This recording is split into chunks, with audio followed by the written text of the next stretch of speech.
think it's open. I told him yes. Oh, sure. Yeah.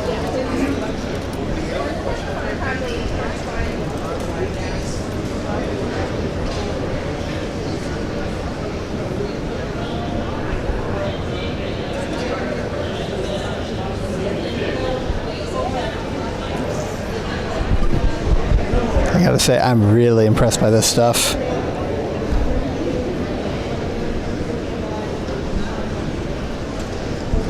Looks like you have a good mix of functional style pieces and fantasy pieces. Yes. Most of what you see here is costume grade. Okay. We could also do armor up to fighting weight SC8 type stuff. Excellent. We do custom work as well. Everything that you see is made by hand. All of the crowns are made with the hammer and chisel. Okay. And it's all 20 gauge cold mild steel, with the exception of some of the small copper pieces that you see. Okay.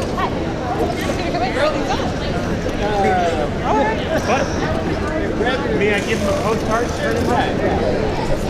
This is a webcomic. You can read the whole thing online for free. He assumes I'm literate. You won't even sign your card for you. Sure. Wow. These pieces are genuine leather. The little blue inserts that you see here are actually giraffe, and it's responsibly sourced.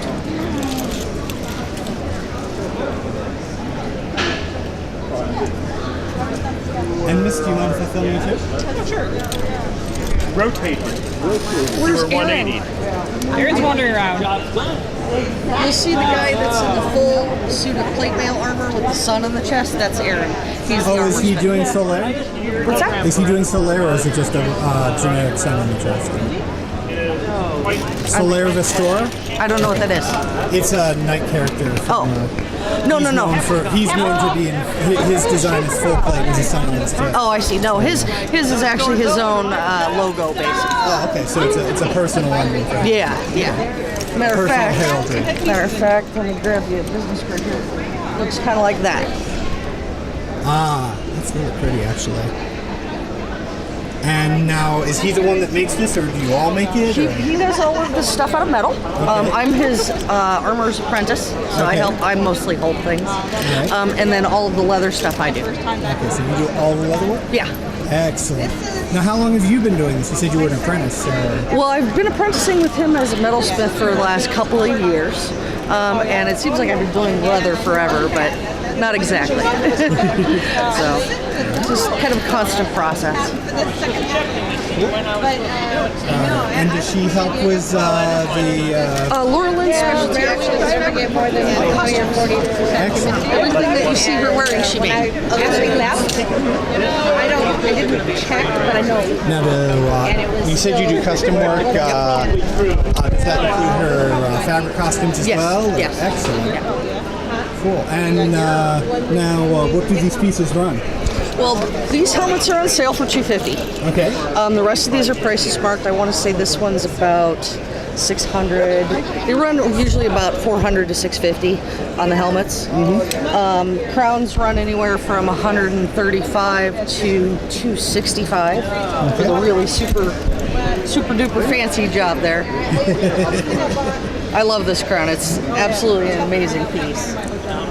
And then we've got bags that start at, I think, $56, and they go on up to about $385. Excellent. And you said you do custom pieces, including commissions? Yes. Or? Yeah. Excellent. Yeah. All right. Well, thank you so much. You bet. Here, price of admission, business cards.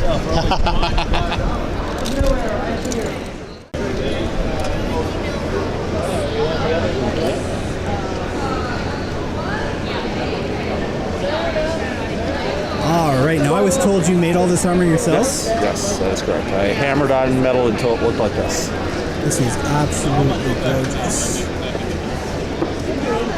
And I was told that you are a big fan of making sure that you can move in armor. Oh, absolutely. It states on the website, every way you can move not wearing armor, you should be able to move wearing armor. All the way back here. Notice that the shoulder is not hitting me in the head at this point. I can reach all the way across. It's largely because of my articulating armholes. I can bend all the way down. Wow. I can shift my body fully from side to side so that I'm compressed for fighting. The legs, all my weight is now sitting on the back of my heel. The knees are not binding or pressing on me in any way, shape, or form. Okay. Yeah, it's pretty much maintained every way you want to move. Excellent. Now, what do you make your armor out of? Currently, I'm working on 20 gauge steel. I do some 18 gauge and some 16 gauge as well, just for costing purposes. For instance, like this, the quads are made of 20 gauge steel. The straps are made from 18 gauge, and on this one, well, the faceplate is made from 18 gauge as well. But on like this one, where it doesn't have a beaded edge, this is actually 16 gauge, which is a combat weight of steel. Yep. And what I do is, this only weighs about a third of what a real combat helmet should weigh. It is costume. But the thing is when you use 16 gauge for just the nose like this, it gives the visual impression of a really big, hefty, fully combat ready article, but then the rest of it is a lighter metal, so you don't have to actually bear all that weight when, let's face it, no one's actually trying to kill you with a real weapon. Yeah. Now, are you using, what grade of steel are you using? 1045, 1065? I'm using cold roll mild. Cold rolled mild? Yes. Okay. I will hopefully sometime by next summer be finally getting a power hammer that I need and be starting to work in much heavier metals so I can bring this level of mobility to like the SCA and other live steel people. Okay, so then you'd be able to, with a power trip hammer, you think you'd be able to work like something like 1085, maybe even 1090 steel or something like that? Quite possibly. I do know that in mild steel, if I'm working hot, the hammer that we're proposing getting will work down to apparently 10 gauge hot. Oh wow! Which is so. I have to imagine if in thinner weights, thinner gauges like 16 gauge, if it's stainless, for instance, I'm pretty certain that the hammer's probably going to do the job. Excellent. So now, a suit like this, how long did it take you to make this? Well, you're looking at, we'll say for the legs, you're looking at. With the artwork involved. If there wasn't any artwork, it would speed up the process a great deal. Yeah. But you'd be looking at probably about 45 hours in a set of legs like this. Just the legs, wow. Yeah. Well, the sun, not the chest plate that it's in. Just to put the artwork in here for the sun was 24 hours of shop time. Nice. That's 3 days of work just to make this image. All right. And it must be said, I'm better than this now. This is my old, this is like 7 years old now. I just been so busy making stuff for shows that I haven't been able to get around to replacing it.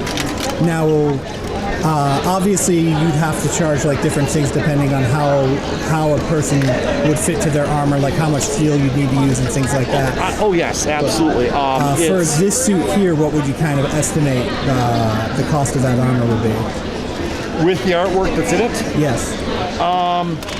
For the legs, with all the decor that's going on, I would probably have to charge about $2,500 for the legs. Probably somewhere near the same for the chest plate, not the tassets, not the shoulders, but the chest plate. Mm-hmm. That's with armor, inside armor articulation and 3-plate articulation in front with sliders, so that it does this. Yeah, it would be about that much. So $2,500 for the legs, $2,500 for the plate, and then what about like the tassets and the holders? Like what? Well, the tassets they're a lot cheaper actually. Okay. You'd probably be talking around $250 a pair for these. Okay. They're a lot more affordable. Yep. They're a lot simpler to make. There's nowhere near as much distension going on. Okay. Pauldrons, these are about $850 pauldrons, but at the same time, we've got pauldrons even something like this, right now, because of the amount of artwork in it, is $500 for a pair.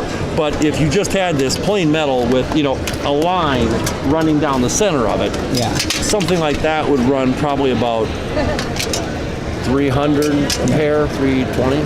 Yeah, but for this suit, it's looking like we're already at about like $7,000. Well, this is the guy who owns the company's suit. I mean, it's You gotta look good. I didn't really actually pay that much attention to how much time I was spending making it, because it's You want it to be as awesome and as representation of your work as you possibly can. I don't hold out many hopes that somebody's going to actually purchase at this level. This is just look at what I can do. I don't know, like if lottery pipe dreams. I've always wanted a set of the Erdrick's armor, so that would require quite a bit of like art and articulation. I'm not certain the what armor.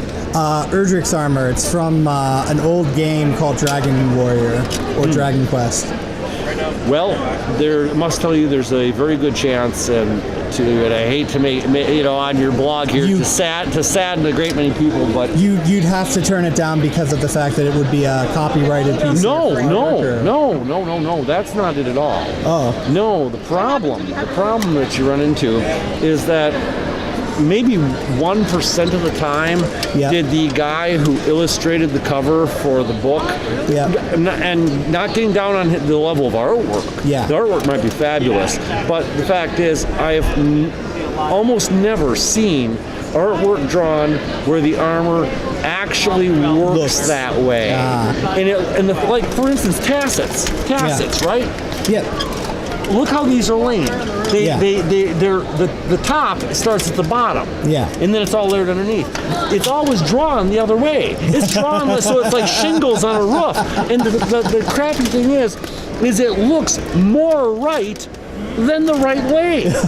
It looks correct. But the thing is if you have the plates articulating in the other direction, like shingles on a roof, you don't get this going on. What you get is, it might as well be one solid piece of steel. Yeah, and so they're always drawn wrong. The articulations, if there are articulations involved, those are almost completely always wrong. Number one, this is the direction of articulation. Up is the direction. Down, and somebody's going to end up taking a knife, coming in like this underneath it, and you're done. So. Now, would you say you might be able to look at a piece of artwork and interpret what an actual piece of armor was that kind of art would be designed for? I didn't quite follow. In other words, like, so as you were saying, you look at a piece of artwork, articulation is depicted wrong. Joints are depicted wrong, that kind of thing. Do you feel you could look at a drawn piece of armor and say, okay, this is what the armor looks like here if I make these corrections to it? Oh yes, I have done that before. Okay. It must be stated, however, that sometimes I can do it more successfully than others. I can guarantee you what you get will be a wonderfully functioning piece of armor. But the problem is sometimes the changes that needed to be wrought were so dramatic because it was so wrong that in the end it's no longer really recognizable as the original piece. Yeah, I hate when that happens. It has happened. But I will not sell you a piece with second-rate movement. That's not going to happen. I don't want to sound conceited, but I don't want you or anybody else going to a show somewhere and going, oh yeah, do you love it? It's really beautiful and everything. You can only get your... No, that isn't the advertisement I want. It's got to work. So I can come as close as possible. Excellent. All right, thank you so much, sir. Thank you.